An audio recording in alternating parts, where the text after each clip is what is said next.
Good morning, YouTube. It's April the 10th and time for another VEDA blog. Now I'm going to do something a little serious today that I've been planning for about a week, and I'm going to look at the men's rights movement. Now, this came to my attention about a week ago when a friend of mine showed me an article from Paging Dr. Nerdlove about how the image of masculinity is toxic to men as well as women. And the argument was that somehow in society we've reached this point where being a man is something that is earned rather than simply a matter of gender. You are asked to have prove your credentials. If you are less than a man, you have to give your man card back. There are all sorts of things like being told man up, grow a pair. The suggestion that if you are in any way less than the societal image of masculinity, you aren't a man. And maybe I'm wrong. I can only focus on it those are all things I've experienced. I don't know, but maybe I am wrong. And if I am, please say so in the comments. I haven't heard anyone say, "Oh, woman up," or "be a woman," or anything like that. Now, maybe I'm wrong. It's not something I've experienced. If so, please, let's have a debate about this in the comments. But I have an issue with this men's rights movement thing. There are a number of people out there, and I'm very aware that they are probably a minority of, they're certainly a minority of men, but they're quite possibly a minority of men's rights activists as well, who are using the idea of tackling misandry, which is something that exists, and expanding it out and essentially being misogynistic assholes under the guise of protecting their interests and trying to redress an imbalance that doesn't exist. Now, there are two websites in particular that I wanted to look at. One is the Men's Rights Agency based over in Australia, and the other is Giving a Voice for Men, which I believe is an American site. Now, I've brought up the pages for both of them, and on the Men's Rights Agency in the About Us, I'm just going to read you the first paragraph of the Why Men's Rights Agency Exists. In today's world, no matter where one lives, men and boys face increasing hostility just because they're male. Fairness and equal treatment for both genders, the original aim of the women's movement, has been lost as society is encouraged to view men as perpetrators of evil and women as only victims. Feminist jurisprudence, the perversion of legislation to provide advantages to one gender over the other, contrary to human rights consideration, is creating a two-tier society with men and boys relegated to second-class citizen status. No, that isn't what's happening. There is a movement to redress an imbalance which has been there for hundreds, if not thousands of years, and therefore people who are used to being in a certain situation and are finding that situation shift may feel that they are being disadvantaged. But that doesn't mean that men are being relegated to second-class citizens.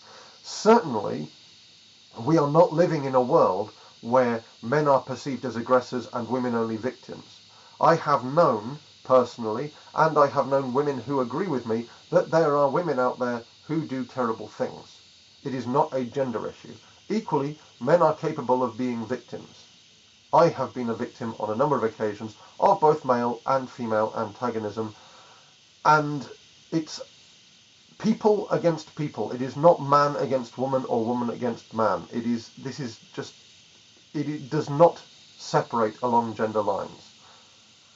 But let's go to the Giving a Voice for Men website, and we have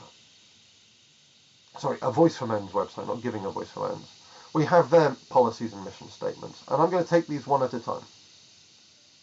It is a Voice for Men's mission to facilitate the following: the dissemination of information that will expose misandry on all levels in our culture.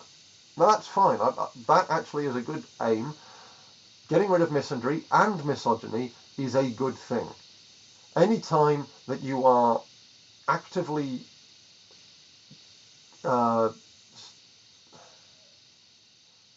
brain's gone.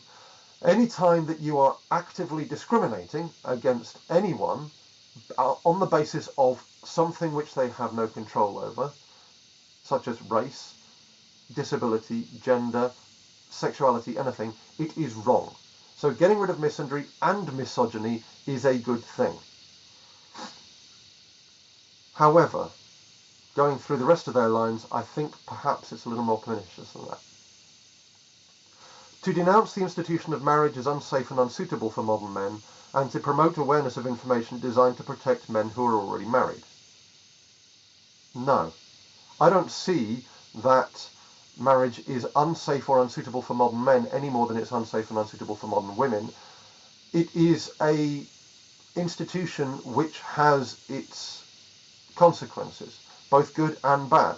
If a marriage fails, there are consequences for both the man and the wife. It is not an institutionally unsafe situation.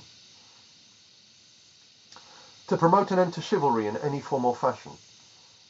Now, I view chivalry as being nice to another person because I'm able to do so.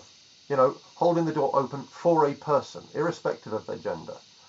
Being polite, talking to people nicely, having consideration for others.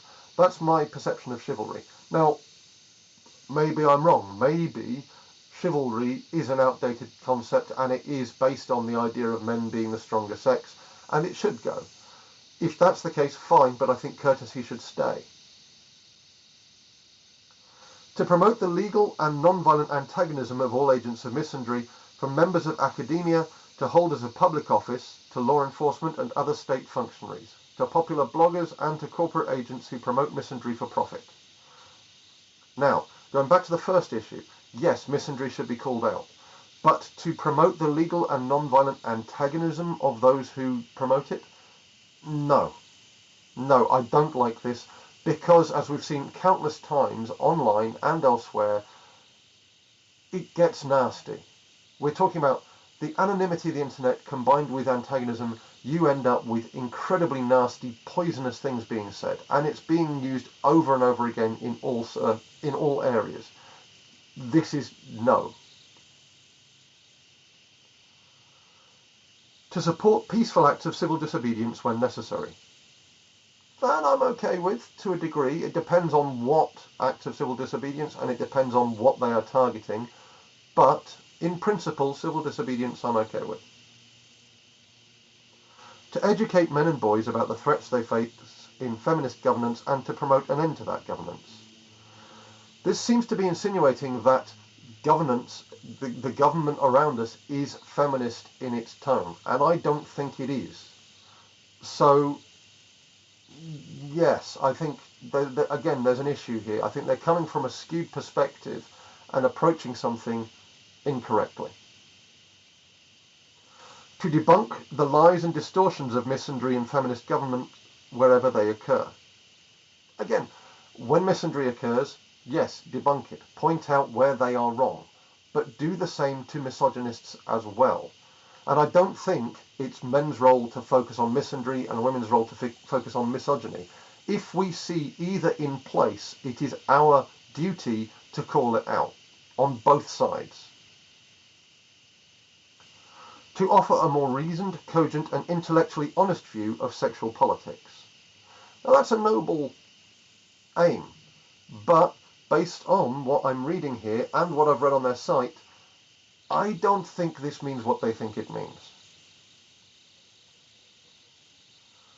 To address the variety of problems faced by men and boys under feminist governments and attempt to ameliorate these problems.